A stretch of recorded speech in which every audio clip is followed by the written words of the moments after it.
Naranasan mo na ba ang mahilo? Yung parang umiikot ang iyong mundo? Pagkalula, lutang, pagkawala ng balanse, at yung maling kilos na biglang pakiramdam mo lalamunin ka ng lupa sa tindi ng pag-ikot ng mundo o ng paligid. Me? Yes. And every time you move and remember the symptoms, you will fear it will happen again. Then you become dizzy again as the memory pops in your brain. Ito nga ba ay vertigo? Maaari. Ano nga ba ang vertigo? Vertigo is defined as a sense of spinning dizziness that nausea often accompanies even when someone is perfectly still. It can result from a problem in the inner ear, the brain, the circulation, or sensory nerve pathways. Actually, dizziness is the ninth most common complaint that leads patients to visit their primary care physicians. It ranks third among those 65 to 75 years of age and first among older patients. So, dizziness is actually a subjective disorder that causes psychological, functional, or social abnormalities rather than simple pathological illness. Hirap sa pagbalanse, nahihilo, nasusuka, lutang, ay ilan lamang sa mga sintomas na nirereklamo ng mga pasyente sa ating mga klinik. Sa mga nagkakaedad, ang karaniwang sanhi ng vertigo o pagkahilo ay maaaring iba ang manifestation or pagpapakita. Dahilan na rin ito sa mga karaniwang pagbabago sa ating katawan na dulot ng pagtanda. And patients tend to report less rotatory vertigo and more non-specific dizziness and instability as they age. At dahil na rin sa panghihina ng muscles at ng mga buto, nagiging mas madalas na nagkakaroon ng fall-related injuries dulot ng problema sa balanse. The human balance system works with our visual and skeletal system to maintain orientation and balance. Visual signs are sent and processed by the brain. They compare the information from the vestibular, visual, and skeletal system. And then our brain receives inputs from our eyes, our muscles, our joints, and our vestibular system in our ears processes it. These nerve impulses are processed so that it can give the person the correct perception of the environment. Ang ating tenga ay may mga structures na tinatawag nating vestibular apparatus. Ito ang nagpapadala ng impormasyon sa ating utak ng tamang balanse, space orientation, equilibrium, and motion. Ano-ano ang mga uri ng vertigo or types of vertigo? Meron po tayong dalawa, yung peripheral and central vertigo. Peripheral vertigo is caused by a disturbance in the inner ear. Kasama na po dyan ang vestibular neuritis, labyrinthitis, or mga pamamaga ng ating nerves. No? And this is commonly caused by viral infection. And also, peripheral vertigo din tinatawag natin Meniere's disease, wherein there is increased fluid in the inner ear.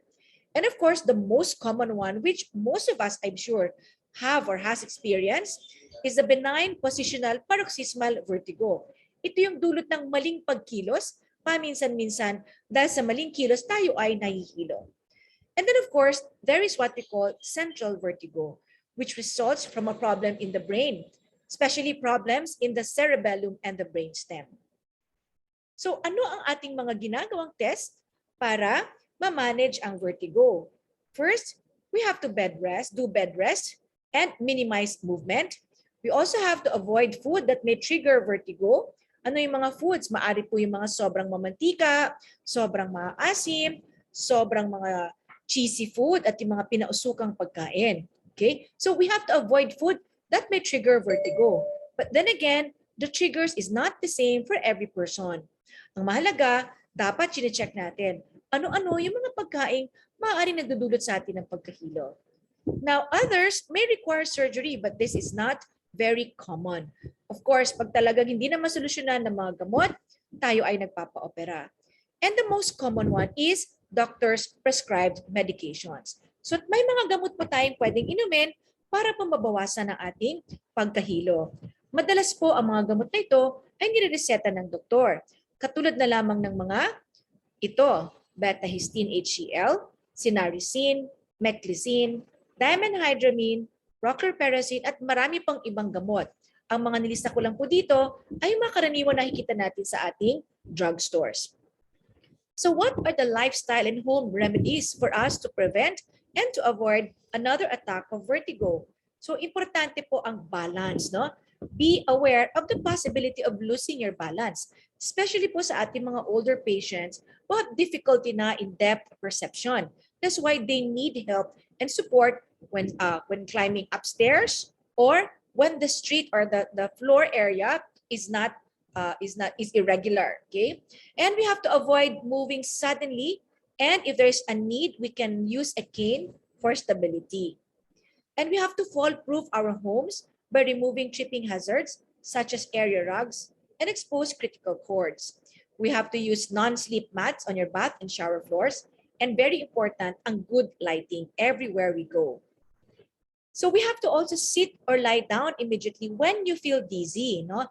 Lie still with your eyes closed in a darkened room if you're experiencing a severe episode of vertigo. Mas maganda po, mas mainam na nakapatay ang ilaw. And we have to avoid driving a car or operating heavy machinery if you experience frequent dizziness without warning. Mahalaga pa rin po, kumonsulta tayo sa doktor. Ano ba yung best para sa atin? Kasi ang doktor ang nakakaalam kung ano ang mga problema natin.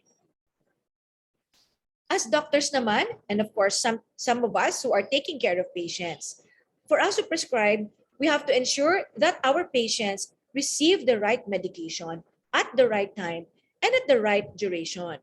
And when we prescribe, I think it is indeed pharmacoclinical vigilance if we prescribe drugs which are high quality, clinically effective, very, very safe, and affordable for our patients. Because what is the sense of prescribing medications if the patients will not buy it because the price alone is already very high and they cannot spend that much money for that medication?